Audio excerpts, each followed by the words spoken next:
Imam Ahmad bin Hanbal murid Imam Syafi'i, dikenal juga sebagai Imam Hanbali, di masa akhir hidup beliau bercerita, "Satu waktu, ketika saya sudah usia tua, saya tidak tahu kenapa ingin sekali menuju ke salah satu kota di Irak.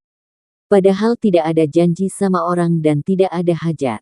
Akhirnya Imam Ahmad pergi sendiri menuju ke kota Basrah.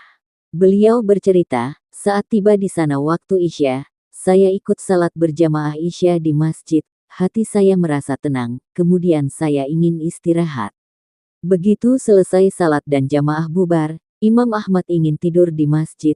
Tiba-tiba marbot masjid datang menemui Imam Ahmad sambil bertanya, "Kenapa Syaikh? Mau ngapain di sini?" Kata, "Syaikh bisa dipakai untuk 3 panggilan, bisa untuk orang tua, orang kaya ataupun orang yang berilmu."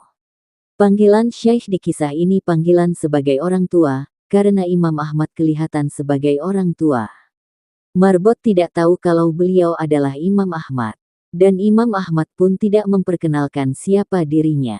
Di Irak, semua orang kenal siapa Imam Ahmad, seorang ulama besar dan ahli hadis, sejuta hadis dihafalnya, sangat solih dan zuhud. Zaman itu tidak ada foto sehingga orang tidak tahu wajahnya, cuma namanya sudah terkenal. Kata Imam Ahmad, "Saya ingin istirahat, saya musafir." Kata marbot, tidak boleh tidur di masjid." Imam Ahmad melanjutkan bercerita, "Saya didorong-dorong oleh orang itu disuruh keluar dari masjid. Setelah keluar masjid, maka dikuncilah pintu masjid. Lalu saya ingin tidur di teras masjid. Ketika sudah berbaring di teras masjid, marbotnya datang lagi, marah-marah kepada Imam Ahmad. "Mau ngapain lagi Syaikh?" Kata marbot. "Mau tidur, saya musafir," kata Imam Ahmad. Lalu marbot berkata, "Di dalam masjid tidak boleh, di teras masjid juga tidak boleh." Imam Ahmad diusir. Imam Ahmad bercerita, "Saya didorong-dorong sampai jalanan. Di samping masjid ada penjual roti, rumah kecil sekaligus untuk membuat dan menjual roti.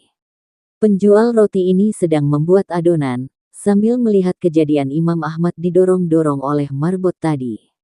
Saat Imam Ahmad sampai di jalanan, penjual roti itu memanggil dari jauh, 'Mari Syaikh, Anda boleh nginap di tempat saya punya tempat, meskipun kecil.' Kata Imam Ahmad, 'Baik.' Imam Ahmad masuk ke rumahnya, duduk di belakang penjual roti yang sedang membuat roti, dengan tidak memperkenalkan siapa dirinya, hanya bilang sebagai musafir. Penjual roti ini punya perilaku tersendiri, kalau Imam Ahmad ngajak ngomong, dijawabnya. Kalau tidak, dia terus membuat adonan roti sambil melafalkan istighfar, astagfirullah. Saat meletakkan garam astagfirullah, memecahkan telur astagfirullah, mencampur gandum astagfirullah. Selalu mengucap istighfar. Imam Ahmad memperhatikan terus. Lalu Imam Ahmad bertanya, "Sudah berapa lama kamu lakukan ini?"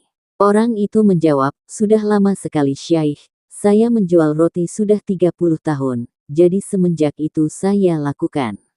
Imam Ahmad bertanya, "Apa hasil dari perbuatanmu ini?" Orang itu menjawab, "Lantaran wasilah istighfar, tidak ada hajat yang saya minta, kecuali pasti dikabulkan Allah. Semua yang saya minta ya Allah, langsung diterima." Memang Nabi SAW pernah bersabda, "Siapa yang menjaga istighfar, maka Allah akan menjadikan jalan keluar baginya dari semua masalah dan Allah akan berikan rizki dari jalan yang tidak disangka-sangkanya." Lalu orang itu melanjutkan, "Semua dikabulkan Allah kecuali satu, masih satu yang belum Allah kabulkan." Imam Ahmad penasaran kemudian bertanya, "Apa itu?" Kata orang itu, "Saya minta kepada Allah supaya dipertemukan dengan Imam Ahmad." Seketika itu juga Imam Ahmad bertakbir, "Allahu Akbar, Allah telah mendatangkan saya jauh dari Baghdad pergi ke Basrah dan bahkan sampai didorong-dorong oleh marbot masjid itu sampai ke jalanan karena istighfarmu." Penjual roti terperanjat, memuji Allah, ternyata yang di depannya adalah Imam Ahmad.